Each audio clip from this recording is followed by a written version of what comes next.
Hadash, c'est-à-dire nous commençons maintenant le deuxième livre du Pentateuch. La Torah de Moshe est divisée en 5 livres. Il est nécessaire de comprendre pourquoi. En tout cas, on peut avoir des raisons très simples pour comprendre aussi bien Vaikra, Bemidbar et Dvarim, puisque Vaikra, c'est les lois concernant le tabernacle. Et c'est presque un livre entièrement de lois, dans lequel il y a, je crois, au maximum un événement historique, pas plus. Donc, je reviens, le quatrième, celui de Bemidbar, c'est ce qui relate le séjour de la génération du désert. Aussi bien le cinquième, qui est de Dvarim, Mishneh Torah, c'est celui dans lequel Moshe Rabbeinu s'adresse à la génération qui va rentrer en Israël. La difficulté, c'est dans le livre de Shemot, puisque Shemot, c'est la suite continue, intégrale du livre de Bereshit. Parce que le séjour d'Israël pendant 210 ans, comme vous le savez, en Égypte, les 210 ont commencé à la descente de Yaakov Avinu en Égypte, à cause de la famine. Or, la descente de Yaakov se trouve déjà dans Parashat Vaïgash. Après elle, c'est Vaïhi. Et finalement, Shemot, c'est la suite normale. Nous avons déjà entendu que Israël se sont installés Be'eretz Goshen, Be'eretz Mitzrayim, Vayahazuba, Vaifru, Vairbu Meod, c'est le dernier verset de Parashat Vaïgash.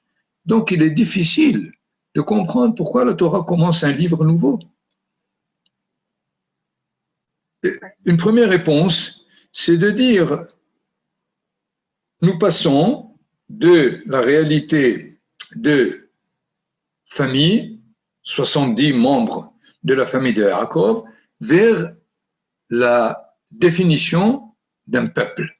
C'est vrai, c'est un passage énorme, c'est un passage de presque discontinu, c'est vrai, mais il y avait d'autres passages qui étaient certainement très, très importants. Il me semble que après les 20 générations et l'apparition d'Abraham Avinu, qui a finalement déclenché toute cette histoire, était un passage important. Or, la Torah n'en fait pas un livre à part. Donc, il est nécessaire d'approfondir un peu plus le fait que nous commençons un nouveau livre, si on peut dire un nouvel acte dans ces pièces historiques. Pour bien le comprendre, me semble qu'il est nécessaire de savoir quel est le contenu de l'exil d'Égypte. Parce que généralement, on attribue l'exil de Babylone, qui est après la destruction du premier temple, le dernier exil qui est après la destruction du deuxième temple, on les attribue aux fautes. Le premier temple, il y avait les 3 lourdes fautes de l'idolâtrie, le meurtre, l'inceste. Le deuxième temple, c'est la haine gratuite. Mais Galut Mitzrayim, quelle est la raison? Il n'y avait même pas de peuple qui a fauté. La raison effective, c'est le Brit Ben Abetarim, ce qu'on a traduit l'alliance des morceaux, lorsque Abraham Avinu a posé la question, comment vais-je savoir que je vais pouvoir hériter et passer à ma descendance cette terre que tu me promets? Akadosh Baruch Hu lui répond,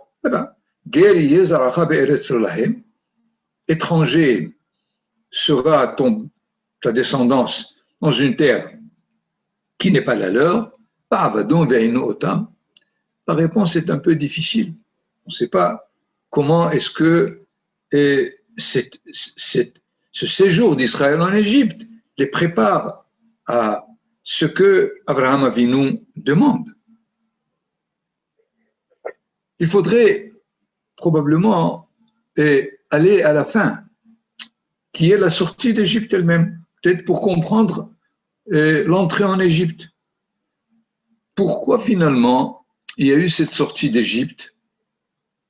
Généralement, on entend par sortir vers l'autonomie. L'esclavage est aboli par la Torah dans cette expérience et il faut donc enseigner l'autonomie, l'indépendance, l'initiative et de ne jamais être sous la dépendance d'eux, esclave d'eux. Il me semble que c'est une raison, même si elle est vraie, elle n'est pas suffisante. Et je pense pour une première raison qui est de notre siècle. Finalement, le monde, l'humanité dans sa généralité, est sorti de cette notion d'esclavage, d'un peuple, d'un roi, d'un dictateur qui opprime ses citoyens, qui les fait travailler pour ses propres intérêts. Tout cet esclavage qu'on a comme idée de la civilisation grecque, de la civilisation romaine, est effacé. Donc, au niveau de cette raison de la sortie d'Égypte pour rayer l'esclavage, nous n'avons rien à dire à l'humanité. L'humanité a déjà acquis ça. Donc, c'est inutile. C'est une histoire passée, terminée. Et donc, ça ne peut pas être la raison. La raison de la sortie d'Égypte, c'est le fait qu'un peuple arrive dans l'histoire pour réaliser le projet divin premier. C'est-à-dire, Akadosh Baruch Hu a créé le monde. Au début du premier chapitre de Bereshit, il a créé en vue d'un certain but. Il faut évidemment le dire, l'élargir, le comprendre, mais restons tout simplement au niveau de cette hypothèse, certainement importante, pour que le monde, pour que l'humanité réussisse ce que Dieu a projeté pour elle. Et voilà que tout le livre de Bereshit, c'est le récit des échecs, le récit des catastrophes. Si déjà Adam Arishon, qui transgresse le décret divin, qui mange de l'arbre du bien et du mal, après lui, Caïn, qui tue son frère, après lui, le déluge, après le déluge, la tour de Babel, et après celle-là, nous avons Sodome et Gomorrhe, et ensuite, on arrive en Égypte. Le récit de l'Égypte, c'est la puissance mondiale de l'époque qui se trouve dans un état dégradé complètement au niveau même du peuple égyptien, pas seulement du peuple juif ou hébreu qui se trouvait en même temps en Égypte. Et dans ce cas, le livre de Bereshit est une histoire ratée. Que veut dire la sortie d'Égypte? La sortie d'Égypte veut nous dire que Israël sort d'Égypte, pas pour être libre, mais pour être le garant de la réussite du projet divin qui a été lancé au premier chapitre de Bereshit. Et dans ce sens, je réponds à la question de tout à l'heure, pourquoi le livre de Shemot est un livre à part, même s'il est la continuité directe du livre de Bereshit. Parce que, finalement, jusque-là, le livre de Bereshit nous raconte l'échec du projet divin. Et le livre de Shemot nous raconte la réussite, ou disons plutôt la garantie de la réussite du projet divin par Israël. Dans ce sens, le livre de Shemot est beaucoup plus important dans son récit que le livre de la création du monde. Parce que la création est un projet, le potentiel d'une réussite, alors que le livre de Shemot, c'est le récit de la réalisation de la réussite. Et c'est là l'importance de la sortie d'Égypte. Quelle est finalement l'importance dans le récit? C'est que le peuple d'Israël arrive dans l'histoire de l'humanité pour toute l'humanité, pas pour lui-même. Pour lui-même, il aurait été suffisant de faire sa route avec Abraham, Yitzhak et Yaakov et la famille et finalement continuer leur vie en Israël comme un peuple qui est bien construit. Mais, comme nous l'entendons d'ailleurs dans l'introduction au don de la Torah, que dit HaKadosh Baruch Hu, Ve'atem tihiu li mamlechet kohanim ve'goy kadosh. Vous serez pour moi un empire de prêtres et un peuple saint. Donc un peuple saint, c'est pour nous, mais mamlechet kohanim, une souveraineté de prêtres, c'est pour le monde entier. Ce qui fait, il est nécessaire donc de bien déconnecter et séparer le premier livre de Bereshit du livre de Shemot. Parce que finalement, Shemot, c'est l'innovation d'un événement cosmique, si je peux dire, pour la réussite du projet divin. Voilà donc ce qui est important de comprendre au niveau de la sortie, pour qu'on comprenne au niveau de l'exil lui-même ou du séjour d'Israël en Égypte, dans ce sens. Je voudrais juste un petit détail de chronologie, puisqu'on a dit tout à l'heure que 210 années, Israël a séjourné en Égypte. Mais l'esclavage proprement dit, combien est-ce qu'il a duré? Pas 210, c'est pas possible. Parce que tant que Yaakov Avinu était vivant, tant que Yosef Hatzadik était vivant, c'est sûr que les Égyptiens ne pouvaient pas asservir les Hébreux. Ouais. Sans aucun doute. Donc, les 210 de séjour n'étaient pas 210 d'esclavage.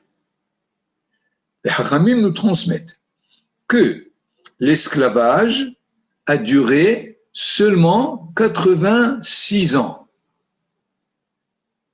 C'est tout. 86 ans, qui est finalement, si vous voulez, pour ne pas l'oublier, l'âge de Myriam.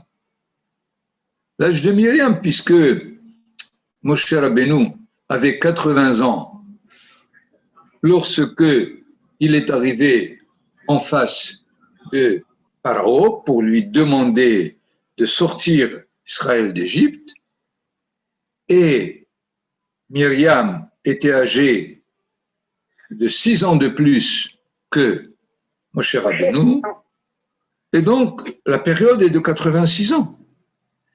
Une conclusion importante, c'est que finalement 124 ans étaient des années de prospérité pour Israël en Égypte. Il n'y avait ni décret, ni esclavage, ni rien du tout. C'est-à-dire, la majeure partie des 210 ans était un séjour merveilleux. Et d'ailleurs, je crois, c'est ce que confirme ce verset qu'on a cité tout à l'heure. Le dernier verset de Vaïgash, Vayeshev Israël be'eretz Goshen be'eretz Mitzrayim, Israël s'est installé en terre de Goshen, en terre d'Égypte, et ils ont pris racine, et ils se sont multipliés et ils se sont fructifiés, c'est-à-dire qu'ils avaient tout le temps de devenir une collectivité, même si je peux l'appeler minorité, puisqu'ils n'étaient pas minorité, mais c'était une collectivité qui s'est bien développée. Elle a fait, si on peut dire, ses ingénieurs, elle a fait ses économistes, elle a fait tout, et c'est d'ailleurs, c'est ce que dit Paro dans notre paracha. Il naît à Am Béné Israël, voilà le peuple des Béné Israël, ils étaient déjà un peuple presque. Rav ve'atzum mimenu. Il est en même temps multiple et très fort mimenu. Mimenu, ça peut être traduit de deux façons différentes. Mimenu, de par nous, c'est-à-dire c'est nous qui lui avons donné la possibilité de l'être, ou bien mimenu plus que nous. De toutes les façons, il y a là une accusation à la limite très facile pour Paro de dire voilà ce que ce peuple va faire de nous. Il a pris toutes les possibilités, toutes les forces, et un jour il risque de, bien sûr, faire une petite révolution et de prendre le pouvoir. Et finalement, je crois aussi ce récit est très important pour l'histoire d'Israël. Parce que, malheureusement, qu'est-ce qui a précédé l'Inquisition d'Espagne? L'âge d'or. Qu'est-ce que c'est l'âge d'or? Il y avait des ministres, vous avez comme exemple très clair Abravanel, qui était le ministre des Finances en Portugal. Vous avez l'exemple de Rabbi Shmuel Hanagid, qui était aussi ministre en Espagne. Évidemment, il y avait des philosophes, il y avait des chanteurs, il y avait des poètes. Et ne pas oublier qu'à la veille, quelqu'un qui s'appelait Christophe Colomb, c'est lui qui va découvrir l'Amérique.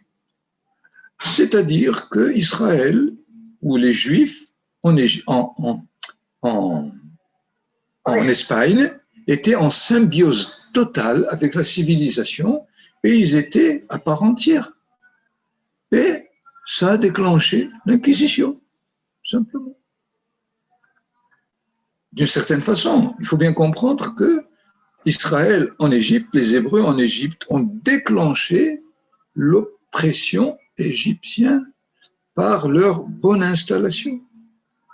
Je crois qu'il faut bien aussi essayer de réviser la période qui précède la Shoah, dans laquelle il me semble que, j'ai vu une fois dans Yad Vashem, que avant la Shoah, les 80% des prix Nobel étaient des Juifs. Ce qui fait, et il faut se méfier énormément en galoute d'une symbiose avec la civilisation environnante parce qu'il risque de déclencher quelque chose comme ce qui s'est passé en Égypte, ce qui s'est passé en Espagne et ce qui s'est passé en Allemagne. Donc de là, combien l'histoire que nous raconte la Torah pour l'Égypte est une histoire constante, que si jamais on ne l'apprend pas au fond lui-même, dans le sens où il y a eu un projet, finalement, Baruch Hashem, Israël est sorti d'Égypte. Nous savons que cette sortie n'était pas réussie du tout, parce que, quelles sont les raisons? Plusieurs. Première raison, c'est qu'ils sont sortis pour entrer en Israël. Moshe Rabbeinu leur dit, vous prenez le texte, si vous voulez, je peux vous donner même une référence de plusieurs références. Vous avez, ça me sort ici, le chapitre 3, verset 17. Je vais vous faire monter de la pauvreté d'Égypte. Or, l'Égypte n'était pas pauvre. Pourquoi la pauvreté d'Égypte? Je pense que la Torah ici nous dit d'une pauvreté spirituelle, pas d'une pauvreté matérielle, pas du tout. C'était un pays le plus riche du monde. c'est-à-dire, je vais sortir de cette pauvreté d'Égypte vers la terre des 7 peuples, à une terre où coule le lait et le miel. D'accord? Donc, ils ne sont pas sortis pour simplement sortir d'Égypte et être libres, mais ils sont sortis pour entrer en Israël. Or, ils ne sont pas rentrés. C'est la deuxième génération qui est rentrée. Deuxième raison de cette sortie d'Égypte non réussie, c'est qu'après être sortis, ils demandent à revenir. Vous avez plusieurs fois, jusqu'à l'histoire de Korah, dans laquelle ils disent « Niten arosh venashuva mitzrayma » faisons-nous une tête, un chef, et revenons en Égypte. Et ça fait déjà 1 an, au moins 1 an et demi, qu'on est sorti d'Égypte. Ils ont la nostalgie de l'Égypte. Comment est-ce possible? Troisième raison, c'est que les Hachamim nous disent, et là c'est le Midrash, qui nous dit que c'est le 5e seulement qui est sorti. Un petit calcul rapide qui est effarant. Mamash. Qui sont sortis? 600 000. 600 000 après l'âge de 20 ans. Ça représente généralement les mâles après 20 ans, représente à peu près les 20%, disons. C'est-à-dire multiplier donc 600 par 5, 5 fois 6, 30. C'est-à-dire 3 millions. Ça, c'est le 5e. Ça veut dire quels sont les 4 cinquièmes? 4 fois 3. 4 fois 3, 12. Quoi? 12 millions sont restés en Égypte. C'est énorme. 12, attention, est-ce que vous représentez le phénomène de la sortie d'Égypte ratée? Moshe Rabbeinu est là, il fait 10 plaies, les Égyptiens sont prêts à les mettre dehors, eux, ils ne veulent pas sortir. Et en plus, les Hachamim nous disent qu'ils sont tous morts à la 9e plaie de la nuit? Non. À la 9e plaie qui est celle de l'obscurité, le Hosher. Les Hachamim nous disent qu'ils sont morts dans cette plaie, ces 12 millions. Mais comment, pas exagéré, comment les a enterrés? Attention, je vais vous dire, ils ne sont pas morts physiquement, ils sont morts de leur identité, c'est-à-dire assimilés totalement. On ne peut plus les reconnaître comme hébreux. Et c'est là donc un enseignement supplémentaire pour nous dire, en diaspora, en galoute, on ne peut que s'assimiler. C'est un miracle que de rester juif et de pouvoir sortir un jour. C'est l'enseignement, à mon avis, que la Torah nous donne, parce que si la sortie d'Égypte avait réussi, on n'aurait pas eu Pessah du tout. Pessah est donné afin de nous dire, essayez de réussir ce qui a été raté. Et d'ailleurs, on peut suivre le Seder de Pessah à l'occasion et voir comment la Torah essaie de nous dire quoi réussir pour que définitivement, Ezer Hashem, Israël, remplira son rôle qu'il devait remplir déjà à la sortie d'Égypte. D'ailleurs, une autre preuve où le peuple d'Israël n'était pas en forme, plein de toute son identité, c'est la faute du veau d'or. Parce que la faute du veau d'or, sa définition est difficile à admettre. Comment? Ça fait exactement 40 jours que vous avez assisté au don de la Torah et vous faites le veau d'or.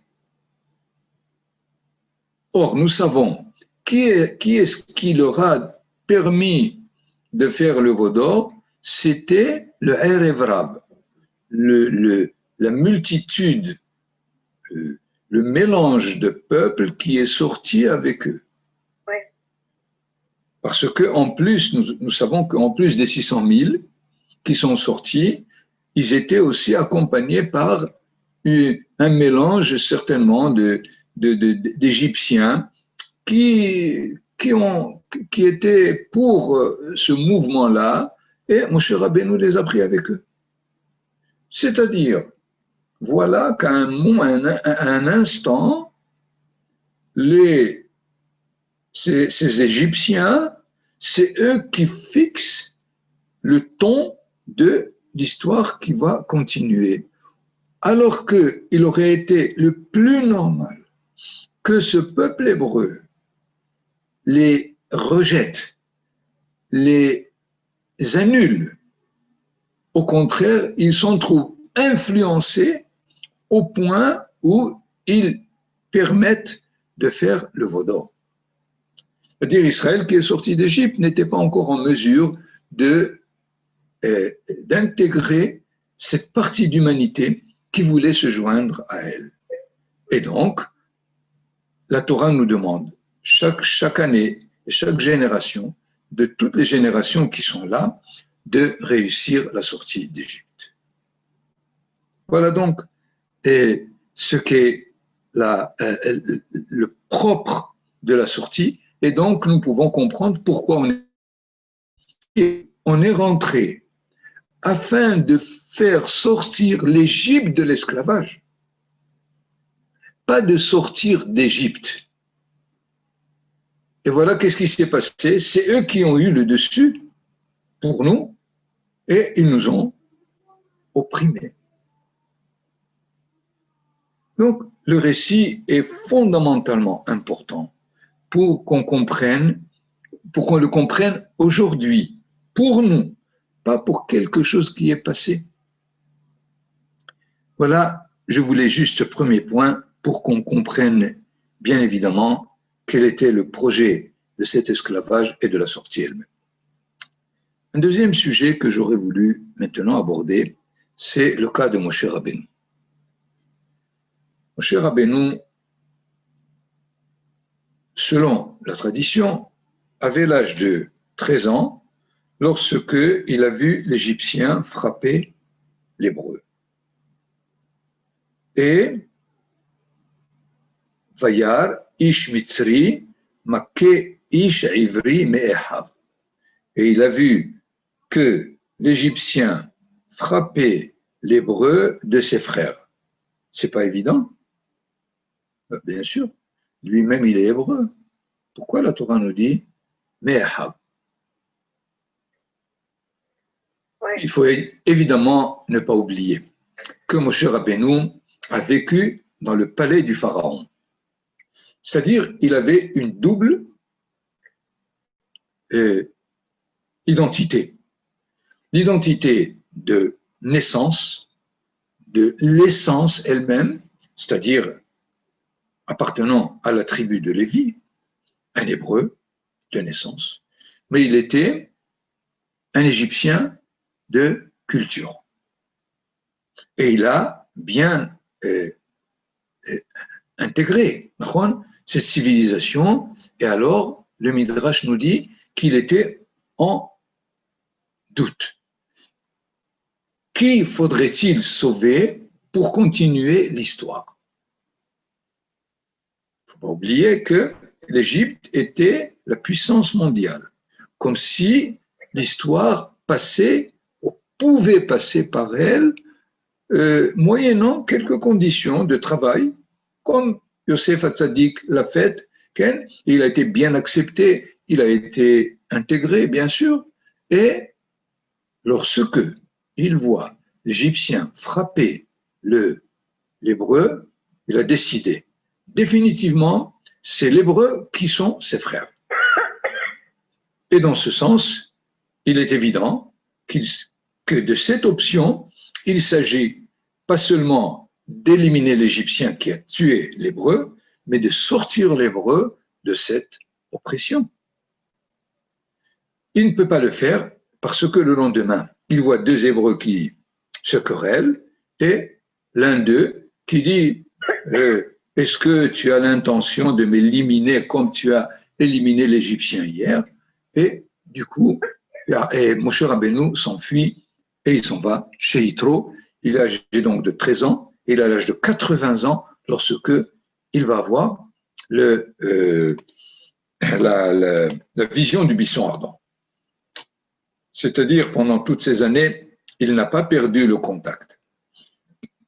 Il sait que son peuple, le peuple auquel il appartient, est en Égypte et qu'il est opprimé et qu'il s'agit de savoir quoi faire. Il est préoccupé, il fait paître le troupeau de son beau-père, Yitro, et le texte nous dit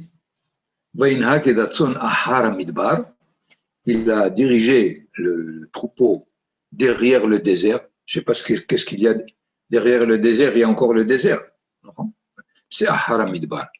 C'est-à-dire aller à un point qui est même au-delà de ce que le désert peut offrir, c'est-à-dire se détacher complètement du monde environnant parce qu'il est encore préoccupé du sort du peuple hébreu en Égypte. Donc, chapitre 3 au verset 2, l'ange divin apparaît de l'intérieur de la flamme du buisson, Vayar, et il voit, voilà que le buisson brûle dans le feu. C'est une expression, si j'ai le temps, j'y reviendrai, mais il aurait fallu dire Vayar vehine ha'esh bo'er basene. C'est le feu qui flambe dans le buisson. Or, il est écrit le buisson flambe dans le feu. Bizarre. Top. Ve'asene enenu ukal, et le buisson n'est pas consumé. Vayomer Moshe asur ana ve'ere et amare agadol hazeh. Et attends, il faut que je vois qu'est-ce qui se passe, de quoi il s'agit. Pourquoi le buisson ne brûle pas? Tout à l'heure, il a dit qu'il brûlait. Vous comprenez qu'on ne comprend pas dans la traduction qu'est-ce qui se passe. Ce n'est pas ce qui nous est important pour l'instant. On reviendra si vous voulez. Dieu a vu qu'il a détourné pour voir qu'est-ce qui se passe. Alors Dieu l'appelle de l'intérieur du buisson. Vayomer Moshe, Moshe, Vayomer Hineni, et dit Moïse, Moïse, Moshe, Moshe, voilà, je suis là. Et de là, il veut le charger de la mission de la sortie d'Égypte. Moshe Rabbeinu, comme nous le voyons, était déjà prêt, mais il ne savait pas comment le faire. C'est pas que Dieu l'a invité et il a dit il faut chercher quelqu'un. Non, il a pris quelqu'un qui était déjà préparé. Et alors, nous avons des difficultés de comprendre que Moshe Rabbeinu refuse.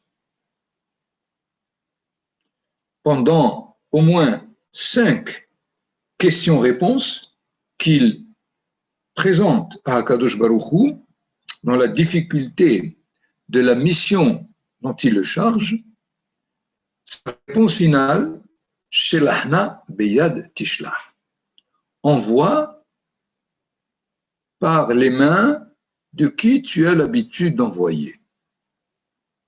C'est assez difficile. À mon avis, comment Dieu te demande d'aller, il te donne toutes les réponses à toutes tes questions et tu continues à refuser. Il y a eu beaucoup de réponses qui ont été données. Évidemment, une des réponses, c'est la modestie de Moshe Rabbeinu qui le caractérise. Nous verrons plus tard, il était plus humble de tous les hommes, etc., etc. Donc, c'est sa modestie qui lui a donné ce refus. À mon avis, c'est une fausse modestie. Parce que c'est une fausse modestie. Pourquoi? Imaginez-vous, nous, un accident de voiture. Il y a un blessé, et voilà un médecin qui passe. On lui dit, écoute, il y a quelqu'un qui fait quelque chose. Oh non, non, non, non, non, moi, qui suis-je? Je ne suis rien du tout. Écoutez, moi, je suis un petit médecin. Qu'est-ce que vous voulez de moi? On va le prendre et le mettre en jugement, immédiatement. Qu'est-ce que c'est que cette fausse modestie? Fais ton travail. Akadosh Baruch Hu te dit que c'est toi qui es celui qui peut aller. Il ne se trompe pas. Qu'est-ce que c'est que cette modestie? Il me semble qu'il y a une raison plus fondamentale, qui est à la limite ce qui va se développer dans l'histoire. Moshe Rabbeinu dit que aller sauver Israël ou bien donner la mission à un intermédiaire, ça va causer des problèmes. Parce que les intermédiaires sont toujours objets de divinisation, si vous voulez. Vous voyez bien que cela soit dans les autres religions, ici c'est Jésus ou Mohammed, les catastrophes qu'ils ont faites. Moshe Rabbeinu, à la limite, dit à Kadosh Baruch Hu, sauve-les toi. Parce que si c'est toi qui les sauves, c'est clair et net, c'est sûr, personne ne dira « Oh, c'est quelqu'un de miraculeux, c'est quelqu'un de merveilleux » et ils vont me diviniser. Ou probablement l'inverse. Ils vont dire « Mais qui tu es? Mais déjà Abraham, Yitzhak, Yaakov, et nous avons des grands chez nous. Tu crois que tu es ici le premier? Sachez que avant que Moshe Rabbeinu n'arrive, Aaron était là. Aaron, son frère, il dirigeait toute la collectivité d'Israël avec la tribu de Lévi. Donc, il me semble que Moshe Rabbeinu, ce n'est pas par modestie, mais par crainte de créer le phénomène de l'intermédiaire. Et probablement, et nous le savons, qu'il fallait, dans le don de la Torah, un des buts. Qu'est-ce que Akadosh Baruch Hu lui dit? J'arrive dans l'épaisseur de la nuée, afin que le peuple écoute lorsque je te parle.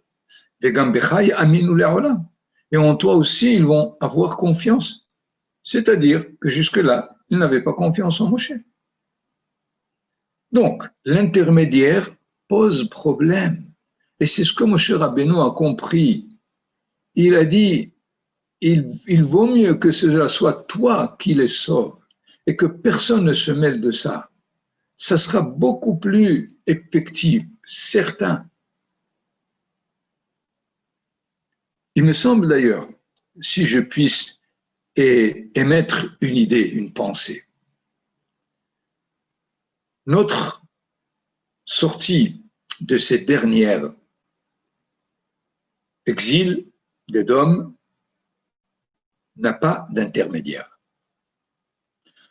Vous êtes au courant que les intermédiaires pendant cet exil, comme Shabbatai Tzvi, comme Shlomo Molko, comme Marouveni, qui étaient finalement définis comme de faux messies, Baruch Hashem, nous sommes revenus sans aucun intermédiaire. Ne prenez pas ni Jabotinsky, ni Herzl, ni d'autres comme des intermédiaires. Ils ne l'ont jamais dit.